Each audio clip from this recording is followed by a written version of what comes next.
ஒரு வெயில் நிறைந்த மதியம், குறிப்பாக குழப்பமான காலைக்கு பிறகு, லட்சுமி தனது விரக்தி ஒரு கொதிநிலையை எட்டியதை உணர்ந்தார். சமையலறை ஒரு குழப்பமாக இருந்தது. குழந்தைகள் சண்டையிடுகிறார்கள். அவருடைய கணவர் எதுவும் சொல்லாமல் வேலைக்கு சென்று விட்டார்.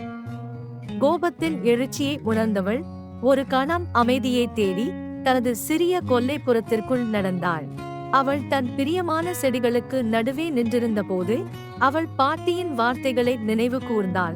நீங்கள் விரக்தியடைந்தால் ஒரு அடி பின்வாங்கி மூச்சு விடுங்கள். ஆறுதல் அடைய தீர்மானித்த லக்ஷ்மி இந்த ஆலோசனையை பின்பற்ற முடிவு செய்தார். அவள் கண்களை மூடி ஆழ்ந்த மூச்சை எடுத்தாள். பதற்றம் கரையத் தொடங்கியது. லட்சுமி பின்னர் ஒரு மர பெஞ்சில் அமர்ந்து, இந்த நேரத்தில் இலைகளின் மெல்லிய சலசலப்பு, பறவைகளின் கீச் சத்தம், வெப்பத்திலிருந்து விடுபடும் குளிர்ந்த காற்று ஆகியவற்றை அவள் கவனித்தாள். இந்த எளிய இன்பங்களில் அவள் கவனம் செலுத்த அவள் மனம் தெளிய ஆரம்பித்தது. அடுத்து அவள் தன் உணர்வுகளை பிரதிபலித்தாள்.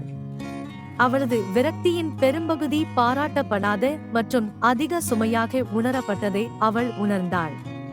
இதை ஒப்புக்கொள்வது அவளது உணர்ச்சிகளின் வேரை புரிந்து கொள்ள அனுமதித்தது. அவற்றின் மீது அவளுக்கு ஒரு கட்டுப்பாட்டை கொடுத்தது. பாட்டியின் ஞானத்தால் ஈர்க்கப்பட்ட லக்ஷ்மி தன் அன்றாட வாழ்வில் சிறு சிறு செல்ஃப் கேர் சேர்த்துக் கொள்ள முடிவு செய்தாள். காலையின் அமைதியான நேரத்தில் ஒரு கோப்பை தேநீரை ரசிப்பதற்காக சற்று முன்னதாகவே எழுந்திருக்க ஆரம்பித்தாள். தனக்கு பிடித்த பொழுதுபோக்காக பின்னல் வேலைக்காக நேரத்தை ஒதுக்கி மாலையில் சிறு நடைப்பயணங்களை மேற்கொள்வதை ஒரு குறியாக கொண்டாள். லட்சுமியும் தன் உணர்வுகளை தன் குடும்பத்தாரிடம் தெரிவிக்க ஆரம்பித்தாள்.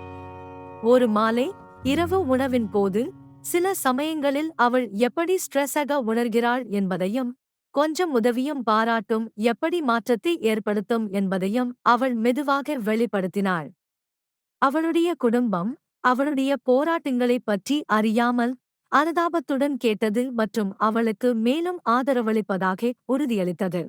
காலப்போக்கில் இந்த சிறிய மாற்றங்கள் லட்சுமியின் நல்வாழ்வில் ஆழமான தாக்கத்தை ஏற்படுத்தியது. அவளது பிஸியான வாழ்க்கையில் சிறிய மாற்றங்கள் செய்யப்பட்டதால் அவள் மிகவும் மகிழ்ச்சியாகவும் அமைதியாகவும் உணர்ந்தாள். அவளுடைய முயற்சிகளைப் பற்றி இப்போது நன்கு அறிந்த அவளுடைய குடும்பம் வீட்டு வேலைகளில் அதிக பங்களிப்பை வழங்கத் தொடங்கியது மற்றும் சிறிய ஆனால் அர்த்தமுள்ள வழிகளில் தங்கள் பாராட்டுகளை காட்டியது. விரக்தியை கையாள்வது அதை துடைப்பது அல்ல, அதை கருணையுடனும் புரிதலுடனும் நிர்வகிப்பது என்பதை லக்ஷ்மியின் பயணம் அவளுக்கு கற்றுக் கொடுத்தது.